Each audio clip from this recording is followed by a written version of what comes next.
Mahigpit na ipinagbabawal ang pagbebenta ng mga vape products sa mga menor de edad ayon sa DTI. Nagbabala rin ang ahensya sa mga may-ari ng vape store kaugnay sa pagbebenta ng mga ilegal na produkto sa kanilang mga tindahan. Ang detalye sa report ni Paul Hernandez. Halos 100 piraso ng vape at e-cigarette ang nabebenta raw sa pinagtatrabahuhang vape store ni Jason. Pero hindi porke madalas ang pasok ng customer, pinagbebentahan niya na agad. Istrikto sila sa pagtanggap ng mga kliyente. Naiwas sila sa amoy ng yosi, na babahuan sila sa yosi, mga ganon. Isang mintis lang daw kasi, posibleng maging dahilan na para makumpis ka o di kaya'y umabot pa sa pagpapasara ng tindahan. Yung pong 19 above, 18 above, kailangan po. Kasi first on ID, kailangan makita ko kung ilang taon na talaga sila.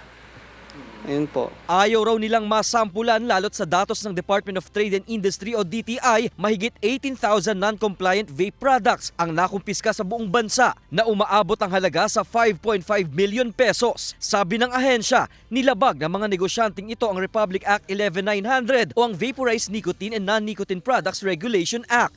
So yung location ng vape store, they cannot be allowed to operate kung sila ay within the 100-meter radius ng schools. And then, vape flavors na pinagbibili nila, be enticing to minors. Sa lalawigan ng Batangas, wala pa raw nakukumpiskahang tindahan. Gayunpaman, mariin ang paalala nila sa mga tindahan na maging mapanuri sa pagbebentahan. Dapat 18 anyos pataas. At para sa mga customer, maging mapanuri sa bibilhing vape products. Sa darating na Hunyo, susuriin na rin ang mga items kung pasado sa Philippine National Standards. Mag-start na kaming mag-monitor ng retail stores as to their compliance to mandatory standards. Katuwang dito ng DTI ang iba't ibang sangay ng pamahalaan, pati ang local government unit.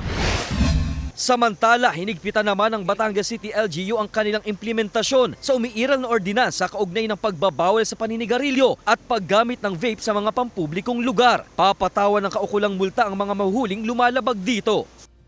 Kasama si Buhay Adante Jr., Paul Hernandez, Balitang Southern Tagalog.